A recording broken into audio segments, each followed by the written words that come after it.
Is antibiotic resistance evidence for Darwinian evolution? Well, Darwinian evolution is not actually the word I would use. There's no such thing as Darwinian evolution. There's evolution and the theory of evolution, but that's beyond the point. They use two tests. It sounds like it's only one test, but they're actually doing two tests.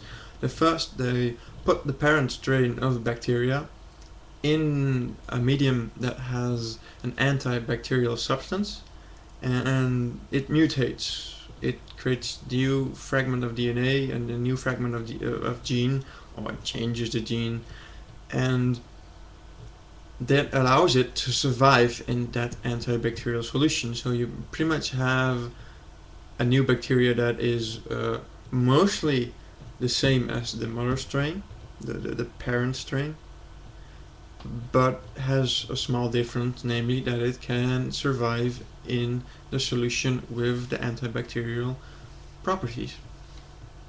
Now, this is wonderful. This proves that evolution actually happens. Changes do happen. Mutations happen, and these mutations are beneficial. I mean, it builds up resistance against an antibacterial solution. I call that pretty positive. Then they act like they're doing a second test that's actually valid, and that's putting the strain back in the original solution with the parent strain, and then they assume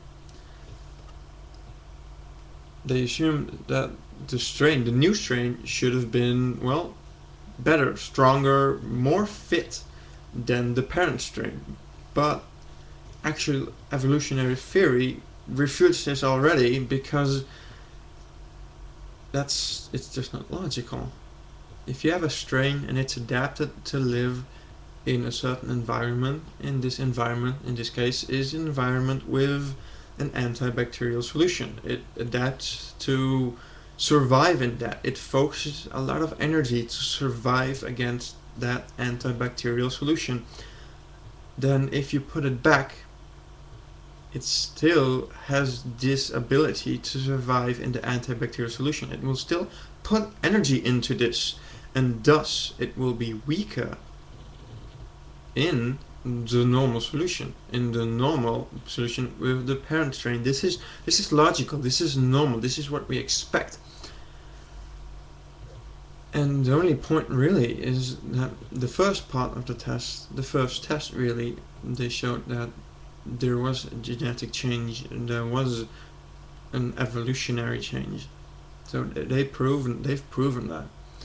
And the second test would show that this change is negative in too large a way. But the problem with actual nature is that solutions and antibacterial methods and things like that don't change from day to day. What happens in a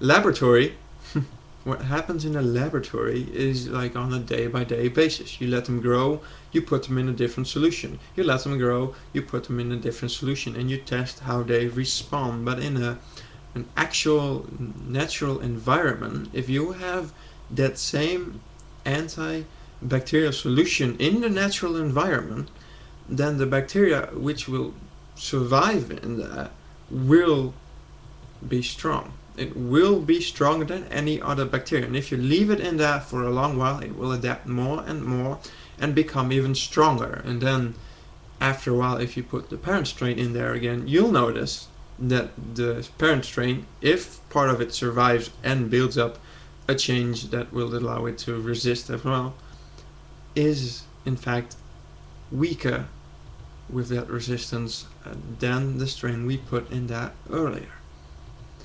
And this is all logical again, because that's how it works. There's no such thing as we take a step back in evolution. There's no de-evolution. There's no we mutated and now we expect it to mutate back into its original form. Of course not. It has a mutation against a certain situation. It will keep that mutation until there is a situation where another mutation or another survivable gene is required. And that's their problem. The first conclusion they pull is completely right. Bacteria do change. They do have genetic differences, they do have mutations, and through natural selection, this all has a very good effect on the bacteria. The second conclusion is simply wrong, because it isn't expected of a bacteria with such a difference to grow and be as effective in a neutral environment as the parent strain was. So yeah, that's pretty much what I'd want to say. I'd like to add that if you look at things like the flu virus, or, well, very small but susceptible bacteria diseases you can get. I mean, these survive, these mutate. The flu virus is a very good example of a virus that mutates nearly constantly to adapt itself against pretty much any antibiotic. Do you see it weakening every time? Do you see it getting weaker or smaller or less fit every time it evolves? No, of course not. It's still as strong as ever.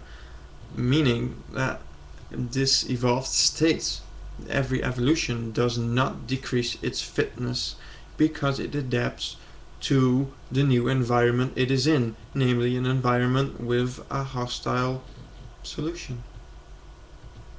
I hope that's actually pretty clear. If it's not, then just tell me and I'll redo this, hopefully a lot clearer. Bye bye.